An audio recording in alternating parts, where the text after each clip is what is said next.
bahunya yang masih tegang boleh dikendorkan ya, tidak digerak-gerakkan ya. Kemudian yang masih ngantuk matanya boleh dibuka ya.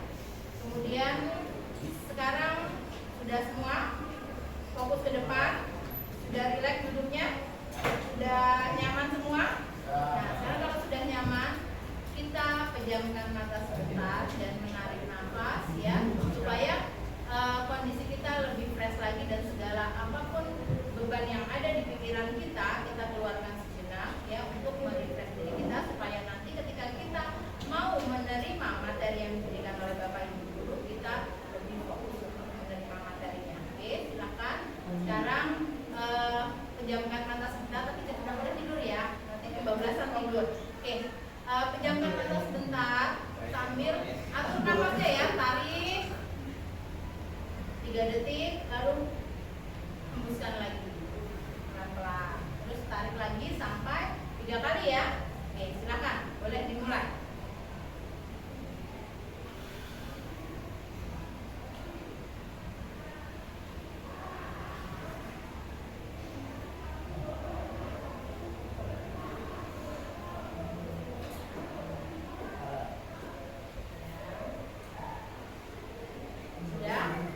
Sudah semua?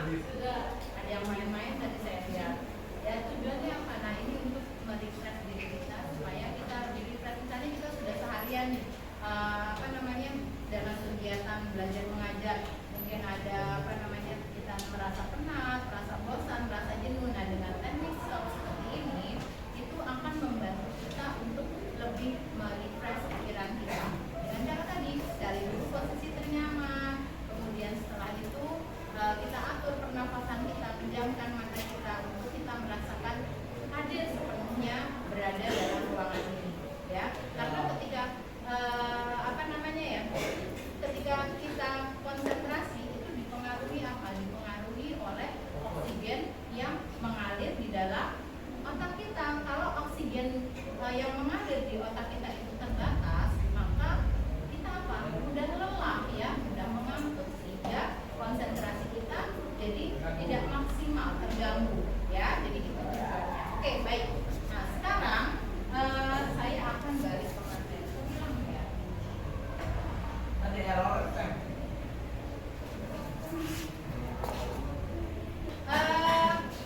kali ini materinya yaitu tentang stres dan cara mengatasinya. Kenapa saya akan memberikan materi ini?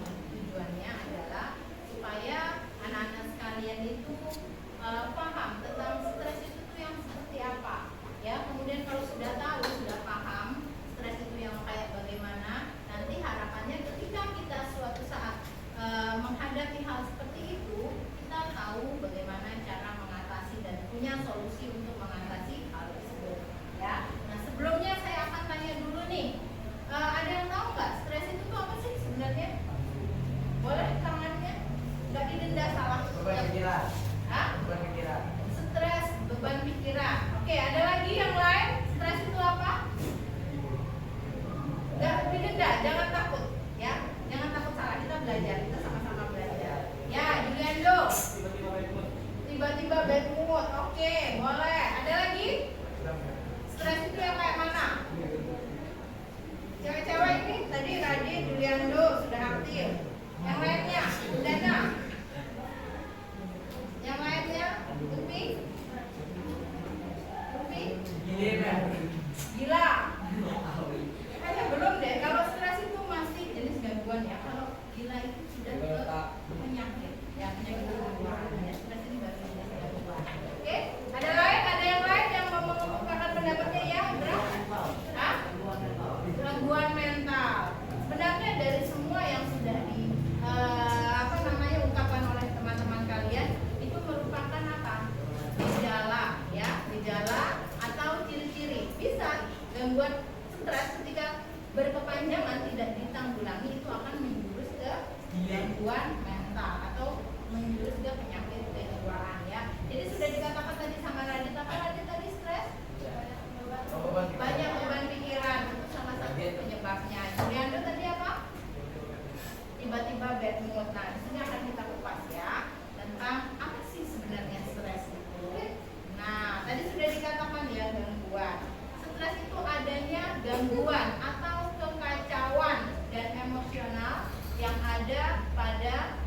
kondisi psikis kita ya, ada tekanan, banyak tekanan ya, entah tekanan mikir pelajaran, apa namanya, tekanan mikir, ada yang mikir tunang, mikir dan sebagainya ya. Ketika apa namanya, banyak tekanan-tekanan yang terjadi sehingga akan menimbulkan stres ya, karena terlalu banyak beban yang ditanggung. Misalnya tugas nih, belum nyelesain, belum ngerjain tugas, terus belum ngerjain PR, belum ikut ulangan, terus ada utang ke kawan, terus ada janji ke kawan belum ditepati. Nah, itu juga bisa menjadi sebagai salah satu penyebab dari stres ya. Karena stres itu merupakan suatu respon fisiologi ataupun perilaku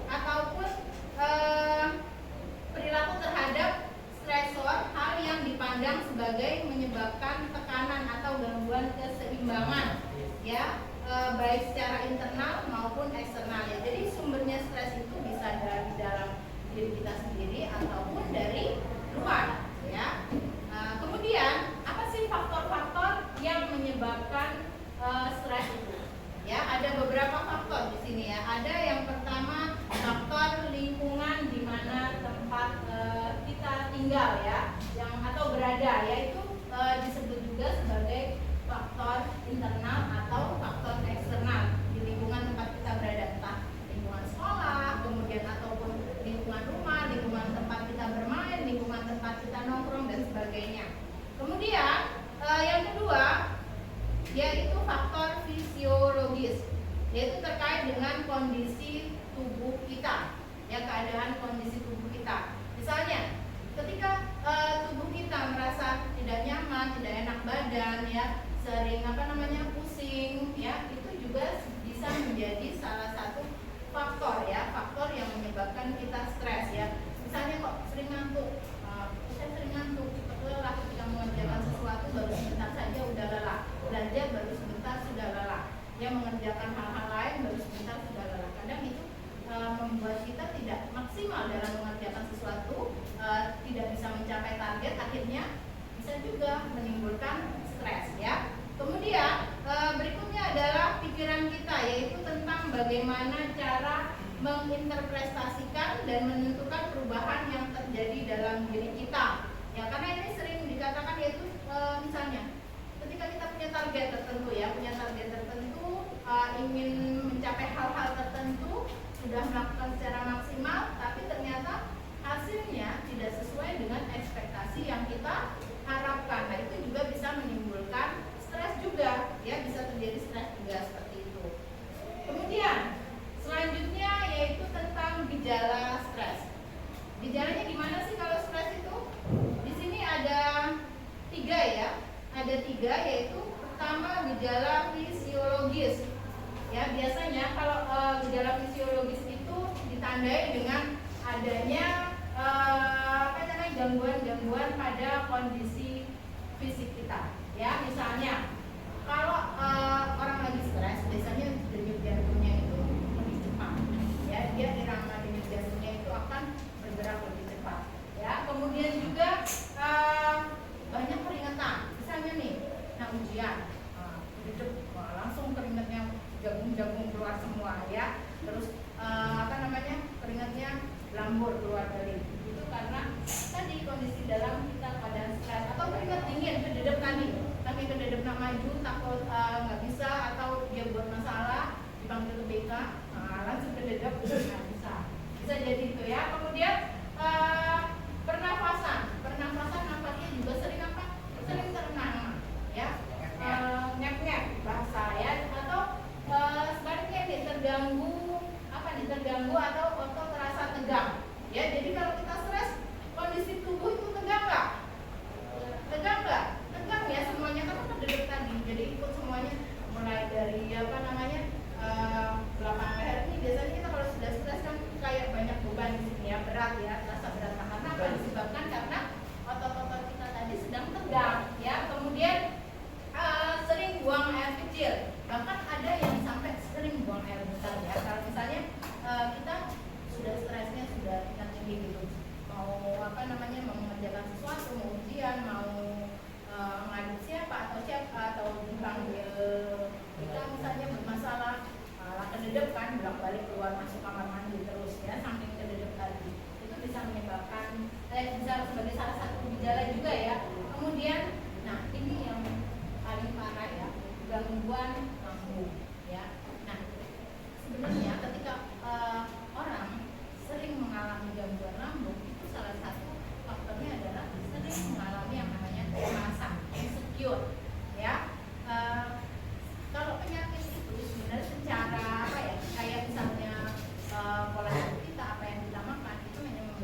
mengambil keputusan pada saat kita mengalami sesuatu hal yang bikin kita panik. Susah nggak mengambil keputusan? Misalnya kita dituntut harus mengambil keputusan secara cepat gitu untuk memutuskan sesuatu, tapi di saat kondisinya itu tuh nggak memungkinkan kita harus mengambil keputusan itu. Kira-kira konsen nggak? Keputusan yang kita ambil nanti baik nggak? Tidak, karena ketika kita mengambil keputusan itu kita harus benar-benar memikirkannya secara tenang, secara baik, supaya keputusan yang diambil itu menghasilkan keputusan yang baik ya. Kemudian selanjutnya ada perasaan apa ya? Ada perasaan kewalahan, tidak enak, ya dan sebagainya. Kemudian yang ketiga ada tingkah laku ya. Ini gejalanya dari tingkah laku kalau kita lagi stres. Biasanya kededep itu kalau kededep ngomongnya bisa terbata-bata ataupun bisa terlalu cepat ya, ngomongnya terlalu cepat. Kemudian bisa juga dari tingkah laku akhirnya apa? Berubah nafsu makannya, ya bisa berubah nafsu makannya.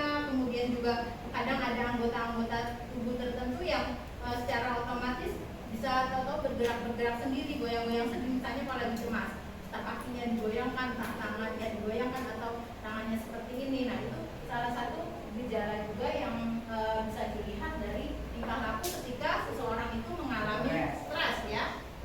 Kemudian selanjutnya gejala stres pada remaja. Nah remaja ini juga rentan untuk mengalami stres ya. Gejalanya seperti apa sih stres pada remaja itu? Yang pertama adanya kehilangan minat dan kegembiraan pada hampir semua aktivitas dan hampir setiap hari. Nah ketika lagi stres nih anak-anak remaja biasanya lagi bad mood ya, sering merasa nggak kalau males ngapa-ngapain, males beraktivitas, males berinteraksi dengan lingkungan sosial. Ada nggak yang pernah merasa seperti itu ketika kita mengalami stres? Ya, nggak minat bisa diajak temannya keluar nongkrong juga nggak mau, atau diajak temannya chattingan juga nggak minat. Karena stres itu, gejala stres itu akan mempengaruhi mood kita untuk melakukan sesuatu hal atau kegiatan ya. Kemudian berikutnya berat badan yang mengalami penurunan ya, karena ketika lagi stres akhirnya nafsu makannya berkurang, akhirnya mempengaruhi berat badan. Tapi sebaliknya ada juga ketika orang stres itu larinya ke makan, akhirnya apa? Bukan turun tapi berat badannya justru makin naik karena dia stresnya melarikannya ke makan yang banyak ya. Jadinya bukan turun tapi naik. Kemudian mengalami insomnia atau kesulitan untuk tidur ya. Ketika banyak beban pikiran akhirnya tidurnya merasa terganggu, tidak nyaman, baca tidur, begadang akhirnya. Pagi-paginya akhirnya apa? Ngantuk, lemes ya, karena tadi kurang istirahat ya. Kemudian berikutnya mengalami penurunan minat dalam melakukan aktivitas. Ini sama ya dengan nomor 1 tadi. Kemudian merasa dirinya tidak berharga atau selalu merasa bersalah ya. Ketika lagi stres sering timbul terbesit pikiran bahwa kok saya seperti ini ya, kok saya seperti itu ya, kok apa yang saya lakukan itu tadi salah ya, harusnya saya nggak kayak gini, harusnya saya nggak begini. Nah itu sering timbul pikiran-pikiran yang seperti itu ketika kita mengalami stres dan merasa bahwa kok diri saya nggak berharga, kok diri saya nggak bisa maksimal dalam melakukan hal-hal tertentu ya. Itu salah satu gejala stres pada remaja. Kemudian kehilangan kemampuan untuk berpikir dan konsentrasi ya. Kemudian yang ketujuh, munculnya perasaan sedih hampir setiap hari kalau lagi galau, sedih-sedih nangis, ya, matanya bengkak ya. Kemudian sampai bantalnya basah ya. Karena setiap hari nangis terus, sedih terus, merenung terus ya. Kemudian yang terakhir adalah muncul pikiran-pikiran tentang kematian atau hidup bunuh diri kita. Ini juga sering timbul ketika orang lagi stres yang tingkat berat, dia tidak bisa menyelesaikan permasalahan yang dihadapinya, sering terbesit dalam pikirannya bahwa dia akan mengakhiri hidupnya, padahal itu bukan solusi sebenarnya. ketika kita stres yang sudah amat sangat ya, terpikir untuk melakukan hal yang akan mengakhiri hidup kita, sebenarnya bukan solusi itu. Karena ketika kalian sudah nggak ada di dunia, apakah akan langsung selesai masalahnya? Tidak, berarti masih ditanya di dalam kubur sama malaikat maut, ya, sama malaikat penjaga kubur masih ditanya, ya, apa yang kita perbuat masih menjadi pertanggungjawaban bagi diri kita, ya. Jadi bukan seperti itu, ya. Jadi ketika kita lagi stres, jangan sampai timbul pikiran-pikiran kita untuk mengakhiri hidup kita sendiri, karena itu bukan solusi, ya. Tidak akan selesai di dunianya, tapi setelah itu masih ada lagi episode selanjutnya. Ya, jadi seperti itu. Di dalam kubur juga ketika amalan kita belum cukup banyak, ya, belum cukup memadai terhadap apa-apa yang sudah kita lakukan di dunia ini, itu akan menjadi pertanggungjawaban yang sangat besar. Ya, kemudian dampak dari stres. Ada dampak fisiologis, yaitu terjadi gangguan fisik yang menimbulkan berbagai penyakit fisik, ya, seperti yang tadi membicarakan di depan, ya, kayak makanan, pola hidup kita itu hanya memberikan sumbangan kontribusi 20% saja. Selebihnya bagaimana cara kita berpikir. Maksudnya berpikir itu ketika kita menghadapi suatu permasalahan, kalau kita menghadapinya dengan pikiran yang pendek atau tidak punya solusi-solusi terhadap permasalahan yang dihadapi, itu juga nanti akan berdampak pada gangguan fisik kita, larinya ke fisik kita, ya. Kalau stres tidak ada penanggulangannya, akhirnya larinya ke fisik kita, bisa ke lambung tadi atau bisa ke penyakit-penyakit yang lainnya yang akan menyerang fisik kita, ya. Kemudian dampak psikologis, terjadinya gangguan psikologis, misalnya keletihan yang berkepanjangan atau gangguan emosional. Nah, ketika orang lagi stres, dideketin, senggol, bacok, nah, tahu-tahu marah, padahal cuma disenggol temennya sedikit, atau sering merasa baper tadi, ya, padahal sebenarnya dia itu temennya tidak menyinggung perasaan dia, tapi karena dia lagi stres tadi, akhirnya tersulut sedikit saja, emosinya sudah langsung meningkat, ya. Itu dampak dari psikologis. Kemudian dampak dari perilaku. Nah, stres ini bisa juga menjadi distress, ya. Misalnya contohnya prestasi menurun, sering terjadi tingkah laku yang tidak diterima oleh masyarakat. Nah, ketika lagi stres, biasanya itu juga membawa dampak penurunan bagi aktivitas kita yang berdampak pada prestasi belajar kita, terutama di kalangan pelajar, ya. Kalau misalnya lagi stres, pengaruh nggak terhadap semangat belajar? Mempengaruhi nggak? Mempengaruhi, ya. Karena apa? Banyak beban pikiran yang harus ditanggung. Akhirnya apa? Tidak konsen belajarnya. Ketika tidak konsen belajarnya, tidak maksimal, akhirnya dampaknya ke penurunan prestasi belajar, ya. Kemudian level stres yang cukup tinggi, dampak negatifnya kemampuan mengingat informasi atau mengambil keputusan tadi, ya. Dalam mengambil keputusan, menerima informasi juga tidak maksimal, ya. Kemudian yang berikutnya adalah siswa yang over stress atau stres berat, seringkali mencoba, nah misalnya contohnya ini, mencoba membolos atau tidak aktif mengikuti pelajaran. Contohnya misalnya kalau di kalangan pelajar, ketika ada tugas yang banyak tidak terselesaikan, belum dikerjakan, akhirnya menghindarnya dengan cara apa? Menghindarnya dengan cara membolos, tidak masuk sekolah, tidak berani untuk bertemu gurunya karena nanti takut ditagih tugasnya, takut ditagih itu ulangan, ya. Nah, itu salah satu salah satu bentuk dari dampak stres tadi, ya. Nah, kemudian di sini ada cara mengatasinya. Gimana sih cara mengatasi stres itu? Nah, ada beberapa strategi di sini. Yang pertama, strategi pencegahan. Strategi pencegahannya yaitu dengan cara mengubah cara kita melakukan sesuatu. Kelihatan nggak di belakang? Jelas, ya? Ya. Maksudnya gini di sini, misalnya mengatur waktu atau mendelegasikan waktu sebaik mungkin. Yang mengatur waktu, misalnya jangan sampai tugas itu menumpuk yang menimbulkan aktivitas stres. Kita atur waktunya, kapan saatnya kita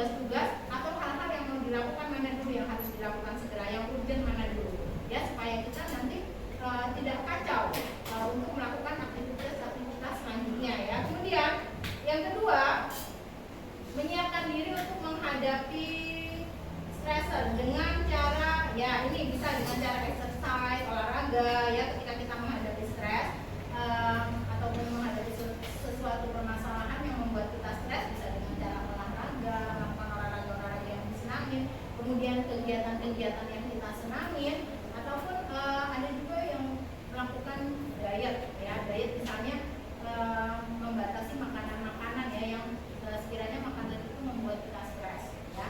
Terus kemudian juga ada bisa juga dengan cara rekreasi, misalnya pergi ke pantai kah, pergi ke pegunungan kah, ataupun ke tempat hiburan-hiburan lainnya.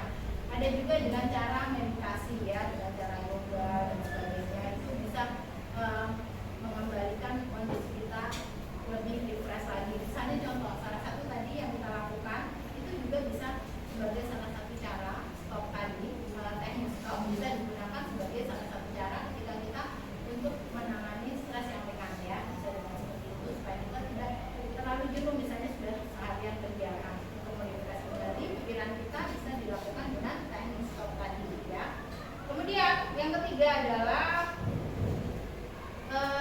strategi kita menangani dampak stres yang terlanjur kalau dilakukan untuk meminta bantuan. Nah ini solusi terakhir ketika kita sudah stres, kita tidak menemukan solusi untuk menyelesaikan masalah tersebut, kita bisa mencari bantuan, mencari teman yang bisa diajak cerita ya. Tentunya ketika mencari teman itu juga harus kita perhatikan, jangan asal-asalan mencari teman, tapi carilah teman yang bisa menjadi pendengar yang baik ya terhadap apa yang kita sedang bicarakan.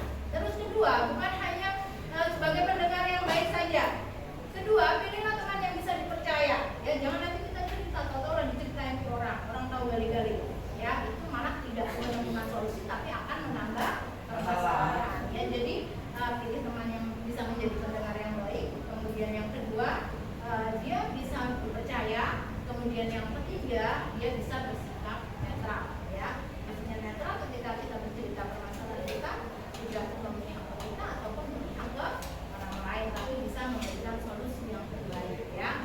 Kemudian berikutnya ada yang kedua, yaitu menangani stres dengan cara misalnya studi skill ya. Di sini adalah mengenali ruang yang akan digunakan untuk belajar atau berlatih ya. Misalnya ketika orang sudah tidak bisa menemukan solusi lagi, tadi bisa dengan cara apa?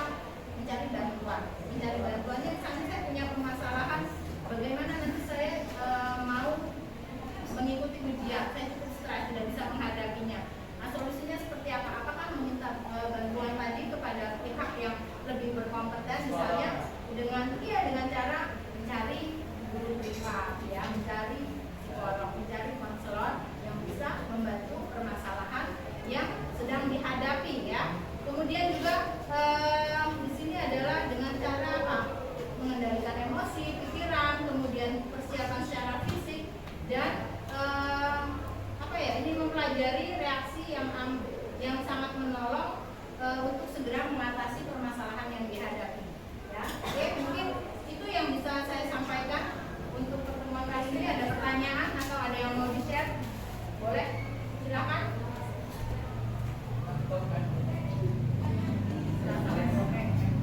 Ada yang mau dinanyakan, sharing? Gak apa-apa, kita sharing.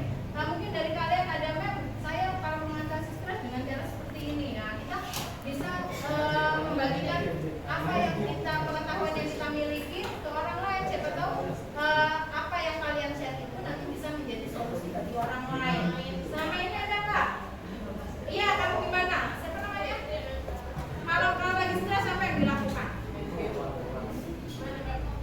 Main FF. Itu salah satu bisa ya solusi untuk menghilangkan stres dengan main FF. Tapi kalau seharian akhirnya jadi stres sendiri ya. Oke, boleh dengan cara misalnya dengan cara bermain FF tadi, maba dan sebagainya. Yang lain ada punya solusi ketika stres apa yang dilakukan? Jogging. Nah, jogging boleh, iya jogging bisa.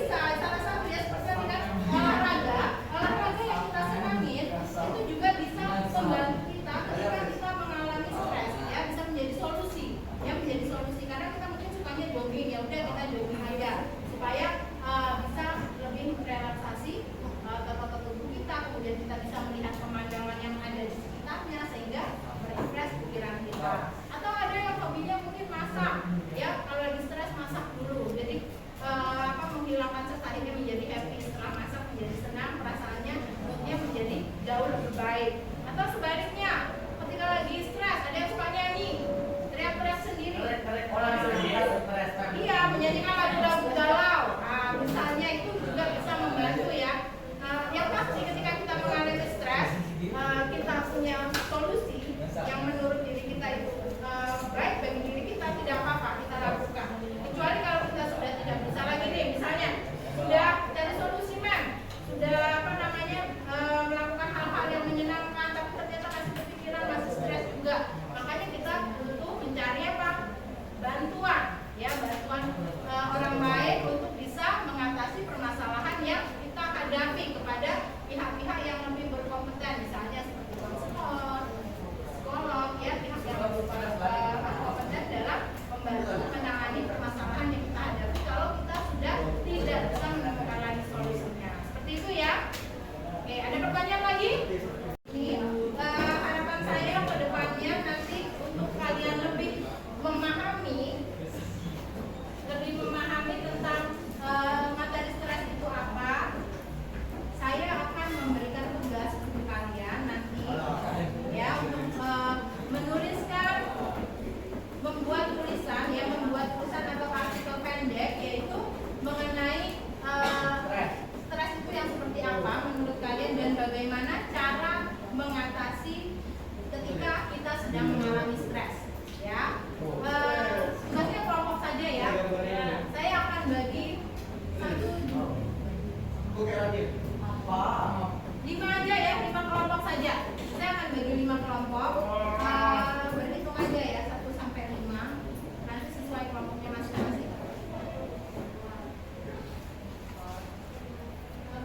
1, 2, 5.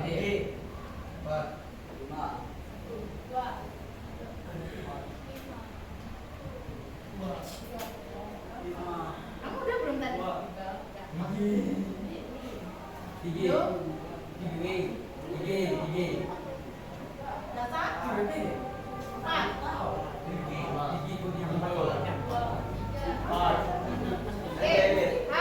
Oke, nanti tugasnya diselesaikan nanti saja. Silahkan gabung ke kelompoknya. Saya kasih waktu tugasnya 2 hari, ya. Nanti 2 hari. Setelah 2 hari saya akan nagih ke sini. Silahkan ditentukan. Jadi tugasnya hanya membuat artikel pendek tentang stres itu apa dan bagaimana cara menangani stres. Kemudian kita bahas tuh kelompoknya nanti perwakilan kelompoknya boleh maju ngambil ini nanti. Silakan kelompok 1 siapa perwakilannya? Kelompok 1. Silakan. Kelompok 1. Masa nggak ada perwakilan? Kelompok 2. Kelompok 2, 3, 4, 5. Oke. Jadi dengarkan dulu. Tugasnya adalah silakan membuat 1 artikel 1 kelompok dan itu silakan diisi untuk referensinya. Berarti 2 hari lagi Rabu. Kamis saya akan datang ke kelas ini akan minta tugasnya. Tidak ada yang alasan tidak selesai. Jelas? Karena waktunya 2 hari dan tugasnya tidak susah dan tidak tugasnya kelompok bukan individual. Oke, jelas semuanya? Ada pertanyaan? Oke, baik kalau tidak ada terima kasih atas partisipasinya dan kontribusinya dalam kegiatan ini.